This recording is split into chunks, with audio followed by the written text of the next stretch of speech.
The polished marble floors of Westwood luxury apartments gleamed under the soft chandelier light. Charlie Williams ran his mop across the surface with practiced precision, taking pride in the perfect reflection that stared back at him. At 42, Charlie's salt and pepper hair and kind eyes made him approachable, though few residents ever bothered to approach. Westwood wasn't just any apartment building. With units starting at $2 million, it housed the elite of the city, executives, old money, and new tech millionaires. Charlie had been working here for just over a year, a decision that confused his former colleagues at Anderson and Mitchell Law, where he'd been a partner specializing in corporate fraud cases. "Morning, Mr. Williams," said Lydia, the elderly woman from apartment 710. She was one of the few who bothered to learn his name. "Good morning, Mrs. Rivera. How's that grandson of yours doing at college?" Charlie's warm smile lit up his face. "Oh, thriving. All thanks to the scholarship advice you gave us." She patted his arm gently. "I still don't understand why someone like you is working here, but I'm grateful you are." Charlie just smiled. He didn't need to explain his early retirement and desire for a simpler life to anyone. After 15 years of high-stress litigation, witnessing corporate greed destroy lives, he walked away with enough savings and investments to live comfortably. This job gave him purpose, peace, and surprisingly, insight into human nature. The lobby doors slid open, and Victoria Harrington strode in like she owned the place, which, in part, she did. As a board member of the Homeowners Association and the CEO of Harrington Investments, Victoria commanded attention wherever she went. At 38, her designer clothes, perfectly styled blonde hair, and perpetual look of disdain made her appearance intimidating. Behind her trailed a young woman carrying shopping bags, looking exhausted. "I told you I needed the Valentino in cream, not off-white," Victoria snapped, not bothering to look back at her assistant. "It's like you don't listen. Take them all back and get it right this time." "But Ms. Harrington," the store manager said, "they don't have." "I don't care what they said. Make it happen." Victoria waved her hand dismissively, then stopped abruptly when her Louboutin heel squeaked on the freshly mopped floor. Her eyes found Charlie immediately. "You? Janitor. Why is the floor wet when people are walking here?" Charlie straightened up, gesturing to the yellow caution signs he'd placed. "Good morning, Ms. Harrington. I've put up warning signs. I'm almost finished with this section." Victoria's eyes narrowed. "Do this at night when decent people aren't around. And don't speak to me like we're equals." A few residents lingering in the lobby turned to watch. Victoria seemed to enjoy the audience. "I'm on the day shift, ma'am. Building management schedules." "I don't care what management says." Victoria cut him off, making air quotes. "I pay enough in HOA fees to walk on dry floors. Do you even know how much these shoes cost? More than you make in a month." Charlie kept his expression neutral, though his jaw tightened slightly. "I'll be done shortly." Victoria stepped closer, her voice dropping to a stage whisper that was clearly meant to be heard. "You people always have excuses. I've seen how you spend half your time chatting with residents instead of working. Know your place." The racial undertone in "you people" wasn't subtle. A few onlookers shifted uncomfortably. "Ms. Harrington," Charlie began, his voice steady, "I treat everyone with respect, and I'd appreciate—" "Oh, please." Victoria laughed, the sound sharp and cold. "Spare me your lecture on respect. You're the help. The day you can afford to live in a building like this is the day you can talk to me about respect." Charlie didn't respond. He'd faced worse in courtrooms from opposing counsel trying to rattle him. Victoria mistook his silence for submission and smirked.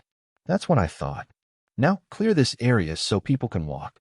She turned to her assistant. "Rebecca, are you still here? Go fix the shopping situation. Now." As Victoria headed toward the elevator, her designer purse swung wide, knocking over Charlie's cleaning supplies cart. Bottles tumbled, and dirty water splashed across the floor. Victoria didn't even pause. "Clumsy," she remarked without looking back. Charlie knelt to clean up the mess, his face a careful mask. As he gathered the scattered supplies, he noticed a document that had fallen from Victoria's purse in the commotion. The header caught his eye: "Confidential Securities and Exchange Commission Notice of Investigation, Harrington Investments." 15 years of legal instinct kicked in. Charlie quickly scanned the contents, his mind processing the implications. The SEC was investigating Victoria for potential securities fraud related to a senior-focused investment fund. He slipped the document into his pocket just as Victoria turned back, noticing something was missing. Her eyes narrowed as she marched back. Did something fall out of my bag? Charlie stood slowly, his expression innocent. I didn't see anything except my cleaning supplies, ma'am. Victoria stared at him suspiciously. If you're lying to me, perhaps it's still in the car or at one of the shops, Charlie suggested calmly. Victoria's phone rang, saving Charlie from further interrogation. What is it, Howard? She snapped into the device. No, I won't be back until after lunch. Handle it yourself for once. She shot Charlie one last glare before heading to the elevator. Once she'd gone, Mrs. Rivera approached Charlie. Don't let her get to you, dear. Victoria Harrington treats everyone like dirt beneath her shoes. I've noticed, Charlie replied, resuming his mopping. How long has she lived here? About 3 years. Made her money in some investment firm targeting retirees. Claims she's helping them secure their futures. Mrs. Rivera shook her head. My friend Gloria almost invested with her, but her son, who's an accountant, warned her away. Said something didn't add up about the promised returns. Charlie's interest sharpened. Really? What kind of returns was she promising? 15% guaranteed. Can you imagine? In this economy, Mrs. Rivera leaned closer. Between you and me, I've heard whispers that not everyone's been getting their statements lately. Gloria's neighbor Walter invested his entire pension and hasn't been able to get Victoria on the phone for weeks. That's concerning, Charlie said, his old investigative instinct awakening. Has anyone filed complaints? Who would listen? Victoria's connected to half the city's elite. Her father was a judge before he passed, and her brother works for the mayor. Besides, most folks are too embarrassed to admit they might have been fooled. Charlie nodded thoughtfully, his mind already forming connections. The SEC notice, the suspicious investment promises, the elderly targets. It was a pattern he'd seen before in his legal career. Later that evening, as Charlie changed out of his uniform in the small staff room, he pulled out the SEC document again. The investigation was preliminary, which meant they suspected something, but didn't have enough evidence yet. Victoria clearly didn't know she'd lost this paper, and that gave Charlie an advantage. He considered his options.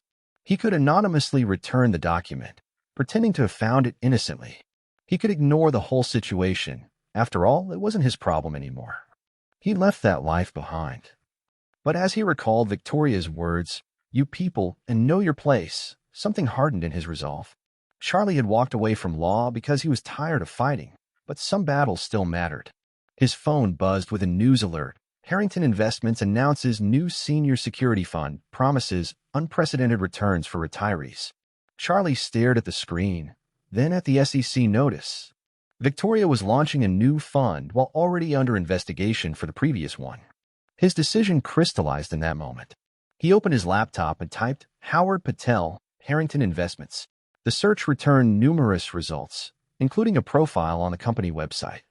Howard Patel, 45, Chief Operating Officer and Partner at Harrington Investments.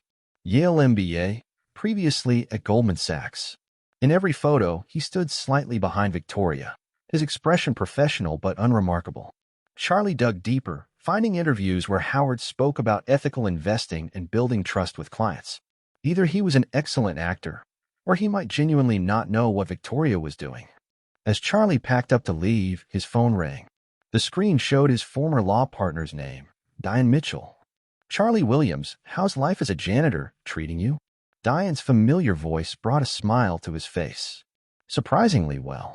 The drama is different, but people are the same everywhere. We miss your brain around here.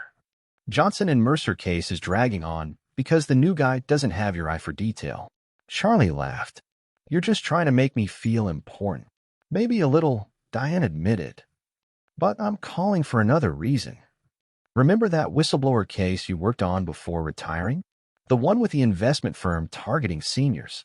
Charlie straightened. Sheffield Capital. Of course. We've got another one brewing that looks similar. Different company, same MO. The partner assigned to it is struggling to connect the dots. What's the company? Charlie asked, though he already suspected the answer. Harrington Investments. Heard of it? Charlie looked down at the SEC notice in his hand and smiled. As a matter of fact, I have. The following morning, Charlie arrived at Westwood an hour earlier than usual. His conversation with Diane had kept him up most of the night, His legal mind reawakened and hungry for details. He'd agreed to unofficially gather information for her firm, though he made it clear he wasn't coming back to practice law. "Just be my eyes and ears, Charlie," Diane had said. "If what we suspect is true, Victoria Harrington has been running an elaborate Ponzi scheme targeting vulnerable seniors." Now, as he prepared his cleaning cart in the basement storage room, Charlie mapped out his approach. Victoria's documents had revealed that the SEC was in the early stages of investigation, but they needed concrete evidence. Given her family connections, Victoria had likely been tipped off about the inquiry and was already covering her tracks. "Morning, Charlie." Luis, the building's security guard, popped his head into the storage room. At 58, Luis had been at Westwood for over a decade and knew every resident's habits. "You're here bright and early." "Just trying to finish the lobby before Ms. Harrington has another meltdown about wet floors," Charlie replied with a smile. Luis rolled his eyes. "That woman, yesterday she complained that I asked to see her guest ID. Said I should know who belongs here by now. Like I'm supposed to memorize every friend of every resident. She does seem to expect special treatment," Charlie commented casually. "Has she lived here long?" "About 3 years. Moved in right after her investment company took off." Luis leaned against the doorframe. "Funny thing is, she almost didn't get approved by the board. There were rumors about how she got her money so fast." Charlie perked up. "What kind of rumors?" "Some financial trick that sounded too good to be true. A few of the older residents invested with her, though. The Thompsons in 504, Mr. Abernathy in 612, Mrs. Wilson in 810. Luis counted on his fingers. They all seemed happy at first, showing off statements with big returns. Lately, though, he trailed off. "Lately?" Charlie prompted. "Mrs. Wilson tried to withdraw some money for her granddaughter's wedding last month. Suddenly, there were all these delays and paperwork. She still hasn't gotten it." Luis shook his head. "Between you and me, I think something's fishy." Charlie nodded thoughtfully. "Does Victoria have many visitors?" "Business associates. Mostly her partner comes by Howard something. Indian guy, always looks stressed. And her assistant practically lives here, poor girl." Luis checked his watch. "Speaking of which, the Harrington Dragon usually leaves for her morning workout at 7:30. You might want to get the lobby done before then." "Thanks for the tip," Charlie said, wheeling his cart toward the elevator. Upstairs, the lobby was empty save for the morning doorman. Charlie worked efficiently, keeping an eye on the time. As Luis had predicted, at precisely 7:28, the elevator dinged and Victoria emerged in designer workout gear, not a hair out of place despite being headed to exercise. She barely glanced at Charlie, her attention fixed on her phone, but he could see her face was tense. She barked into the device. "Howard, I don't care what the auditors want. Stall them. We need another week to get everything in order." Charlie kept mopping, moving closer to over here. "No, don't give them access to those accounts. Tell them the server is down or whatever IT excuse you can come up with." She paused, listening. "I don't care if it's illegal. Do you want to lose everything we've built? Just handle it." She ended the call and stormed out the main doors, leaving Charlie with valuable information. Howard might not be fully aware of the extent of Victoria's fraud, but he was being pressured to participate in the cover-up. Over the next week, Charlie methodically built his case. During his shifts, he carefully engaged with the residents Victoria had targeted, offering his usual friendly service while gently steering conversations toward investments. Mrs. Wilson, he greeted the elegant 80-year-old as he dusted the hallway outside her apartment. "How are you today? Any luck with that withdrawal for your granddaughter's wedding?" The woman's face fell. "Oh, Charlie, it's been a nightmare. Victoria keeps saying there's a temporary freeze due to account upgrades, whatever that means. The wedding is in 3 weeks. That sounds stressful," Charlie sympathized. "Have you received any official documentation about these account upgrades?" "Just emails. When I asked for formal paperwork, Victoria said her assistant would drop it off, but nothing ever came." Mrs. Wilson wrung her hands. "I've invested nearly all my late husband's life insurance with her, over $2 million. My son thinks I should hire a lawyer, but Victoria is so well connected." Charlie nodded understandingly. "May I ask what type of investment it was? I have a friend who had a similar issue. He was careful not to reveal his legal background. She called it the Senior Security Growth Fund. Guaranteed 15% annual returns, with quarterly distributions if we wanted them. Mrs. Wilson's eyes narrowed. The first year, everything was perfect. The statements showed growth, and we could withdraw money easily. But the last 6 months, something changed. Changed how? Charlie asked, still dusting the same spot. Victoria became harder to reach. Statements were delayed, then stopped coming altogether. When I asked for a current valuation, she said their systems were being updated. Mrs. Wilson leaned closer. Between us, Mr. Thompson tried to withdraw his entire investment last month. Victoria told him there's a new 6-month waiting period for large withdrawals that wasn't in the original agreement. Charlie's mind cataloged these details. Changed terms, inaccessible funds, stopped statements. Classic signs of a collapsing Ponzi scheme. I don't mean to pry, he said carefully, but would you happen to have any of your investment documents? My friend found that reviewing the fine print helped in his situation. Mrs. Wilson hesitated only briefly before inviting him inside. Actually, I'd appreciate another pair of eyes. My vision isn't what it used to be. 20 minutes later, Charlie left Mrs. Wilson's apartment with photos of her investment agreement, a document full of legal loopholes and vague terms that essentially gave Victoria complete control over when and how funds could be accessed. The most damning part was a paragraph buried on page 32 that allowed Harrington Investments to utilize client funds for additional investment opportunities at the firm's discretion. Charlie repeated this process with several other residents over the following days, building a comprehensive picture of Victoria's scheme. Some had invested their entire retirement savings. Others had taken out loans against their apartments to invest more, convinced by early returns that seemed too good to pass up. Mr. Abernathy, a retired professor, had perhaps the most valuable information. I taught finance for 40 years, young man, he told Charlie as he cleaned the kitchen windows in apartment 612. I should have known better, but Victoria showed me statements from other investors doing so well. What I didn't realize until too late was how she structured the fund. How do you mean? Charlie asked. The fine print allowed her to use new investor money to pay returns to earlier investors. Mr. Abernathy shook his head. Classic Ponzi scheme. I realized it when I attended one of her investment seminars last year and heard her promise the same exclusive opportunity she told me was only available to a select few. Did you confront her? I tried.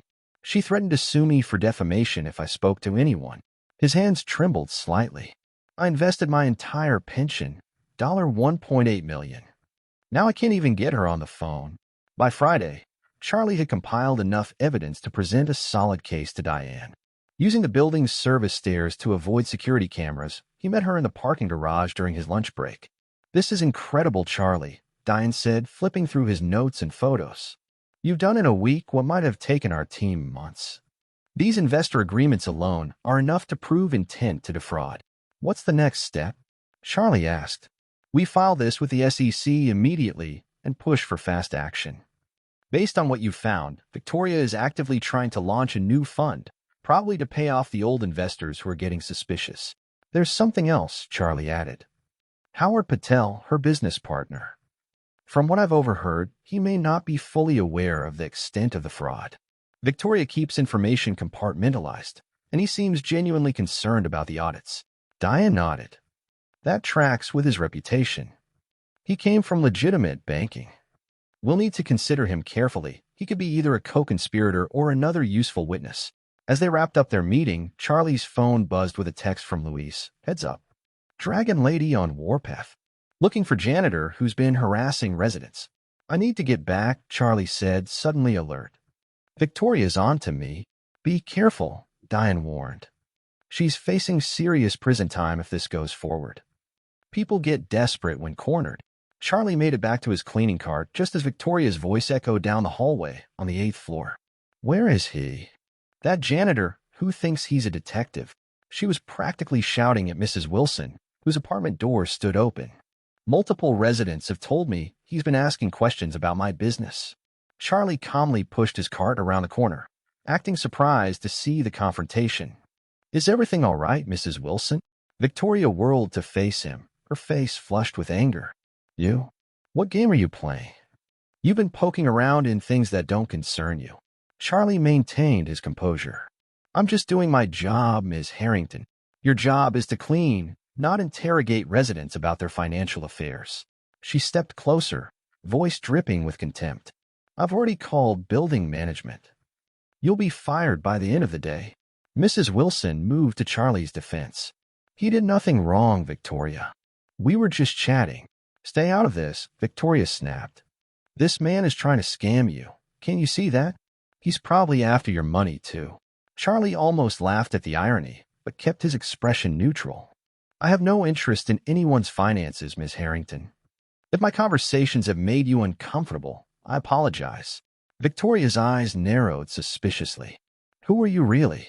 No ordinary janitor takes this much interest in investment funds." For a moment, Charlie considered revealing his background, just to see the look on Victoria's face. Instead, he simply shrugged. "Just someone who cares about the residents here." Victoria stepped even closer, her voice dropping to a threatening whisper. "Listen to me carefully. You're nothing here. A nobody with a mop. Whatever you think whatever you think you're doing, stop. People like you don't win against people like me." "People like me?" Charlie repeated, holding her gaze. "You know exactly what I mean." Victoria's implication hung in the air, the racial undertone unmistakable. Mrs. Wilson gasped. "Victoria, that's quite enough."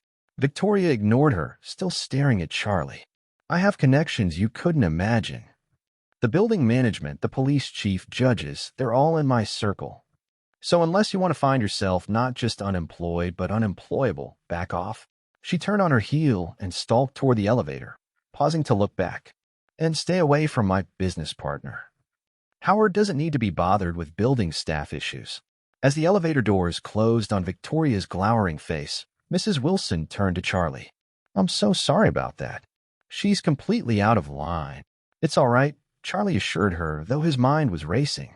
Victoria's mention of Howard suggested she was worried about what her partner might learn. It confirmed Charlie's suspicion that Howard wasn't fully aware of the fraud, which made him a potential ally. Later that afternoon, as Charlie was collecting trash from the service areas, he rounded a corner and nearly collided with Howard Patel himself. The man looked exhausted, his normally immaculate suit slightly rumpled and dark circles under his eyes. "Excuse me," Howard muttered, barely looking up from his phone. "No problem, Mr. Patel," Charlie replied, deliberately using his name. Howard glanced up, surprised. "Do we know each other?" "I'm just the janitor," Charlie said with a humble smile. "But you've been coming to meetings with Ms. Harrington for years. Hard not to learn the names of regular visitors." Howard nodded distractedly, then hesitated. "You're the one Victoria was shouting about earlier?" The janitor asking questions. Charlie set down his trash bag. "I suppose I am. Though I'd say I was answering questions more than asking them. Several residents have concerns about their investments with Harrington." Howard's expression tightened. "That's not appropriate for building staff to discuss." "Maybe not," Charlie conceded. "But when elderly people are crying because they can't access their life savings, it's hard not to listen." Something flashed across Howard's face, concern, then doubt. "What exactly did they tell you?" "That their statements have stopped. That withdrawal requests are being denied. That new terms keep appearing that weren't in the original agreements." Charlie watched Howard carefully. One resident tried to withdraw funds for his wife's medical treatment and was told the money was temporarily unavailable. Howard paled visibly. "That can't be right. We have liquidity requirements specifically for—" He stopped himself, professional caution taking over. "This really isn't an appropriate conversation." Charlie took a calculated risk. "Mr. Patel, I understand your position. But ask yourself, if there's nothing wrong at Harrington Investments, why is Victoria so desperate to silence a janitor?" Howard stared at him, conflict evident in his expression. "Who are you really?" "Just someone who believes people shouldn't lose their retirement to fraud." Charlie picked up his trash bag and turned to go, then paused. "By the way, you might want to look into the real reason for those server issues Victoria keeps mentioning to the auditors. I have a feeling they're more convenient than real." He walked away, leaving Howard standing in the hallway, visibly shaken. The seed had been planted. Now Charlie had to move quickly before Victoria could cause more damage to the residents, to Howard, or to Charlie himself. The grand ballroom of Westwood luxury apartment sparkled under crystal chandeliers. Victoria Harrington stood at the center of attention, champagne flute in hand, dressed in a stunning red designer gown that probably cost more than Charlie earned in 3 months. "Welcome to the first annual Westwood Charity Gala," she announced to the crowd of elegantly dressed residents and high-profile guests. Tonight, we celebrate community and giving back. Charlie watched from a service corridor, wearing his usual janitor uniform. The irony wasn't lost on him. Victoria launching a charity event while simultaneously defrauding the elderly residents of the very building she was using as her backdrop. The perfect PR move to distract from the mounting whispers about her investment firm. "Mr. Williams, you shouldn't be here," Louise whispered, joining him at the door. "Ms. Harrington specifically requested you not work tonight's event." "Just finishing up," Charlie assured him. "Besides, someone needs to be ready with a mop when people inevitably spill their drinks." The truth was far more calculated. After his encounter with Howard 3 days ago, Charlie had set the final pieces of his plan in motion. Diane's law firm had expedited their filing with the SEC, using Charlie's evidence as the foundation. But justice moved slowly, and Victoria was already preparing to launch her new fund, targeting a fresh group of victims. Charlie couldn't let that happen. Not when so many residents had already lost everything. Victoria tapped her glass for attention. "As you know, my investment firm has always been dedicated to securing futures, particularly for our senior community. Tonight, I'm thrilled to announce Harrington's newest venture, the Legacy Protection Fund." Charlie scanned a room, noting the elderly residents who had invested with Victoria standing uncomfortably at the edges of the crowd. Their faces told the real story: worry, betrayal, fear. Then he spotted Howard entering through the main doors, his expression grim and determined. "Right on schedule. This exclusive new fund guarantees unprecedented returns while maintaining unparalleled security," Victoria continued, her smile dazzling. "Several of you have already expressed interest, and I'm offering a special rate for those who commit tonight." Howard moved purposefully through the crowd, a thick folder clutched in his hand. Behind him, 2 men in suits followed, the SEC investigators Charlie had tipped off earlier that day. "Victoria," Howard's voice cut through the room as he approached the small stage. "We need to talk. Now." Victoria's smile faltered only momentarily. "Howard, so glad you could join us. Ladies and gentlemen, my brilliant partner." "Stop." Howard's voice was steel. "I spent the last 72 hours reviewing our accounts after some concerning information came to light." The room fell silent. Victoria's eyes darted around, her composure cracking. "This isn't the time or place, Howard. We can discuss business tomorrow." "No, I think your potential investors deserve to hear this now." Howard opened the folder. "You've been running a Ponzi scheme, using new investor funds to pay returns to earlier investors while pocketing millions for yourself." Gasps rippled through the crowd. Victoria's face hardened. "That's absurd and potentially slanderous." She turned to the crowd with a forced laugh. "Howard's been under tremendous stress lately. The numbers don't lie, Victoria." Howard held up documents. "These are the real statements from our senior investment accounts. They're nearly empty. Meanwhile, you've transferred over $12 million to your personal offshore accounts in the last year alone." Charlie stepped further into the room, watching as Victoria's world began to crumble around her. "Mrs. Wilson's $2 million? Gone. Mr. Abernathy's retirement fund? Gone. The Thompsons' savings? Gone." Howard turned to the shocked crowd. "I came to this company believing we were helping people. I never imagined." "You have no proof," Victoria snapped, abandoning her charming facade. "And even if you did, who would believe you over me? My father was Judge Harrison Harrington. My brother works directly under the mayor. You're nothing but an immigrant I gave a chance to." The ugly statement hung in the air. Howard didn't flinch. "Actually, we have substantial proof," said one of the suited men, stepping forward and showing his credentials. "Howard Patel contacted us this morning with evidence, confirming an ongoing investigation into Harrington Investments." Victoria's eyes widened in panic. She scanned the room desperately, then locked eyes with Charlie. Realization dawned on her face. "You Shiist. The janitor. This is your doing." Charlie stepped fully into the room now, no longer hiding in the shadows. "Ms. Harrington, it seems your floor is about to get very wet." On cue, the main doors opened again. In walked Mrs. Wilson, Mr. Abernathy, the Thompsons, and a dozen other elderly residents Victoria had swindled.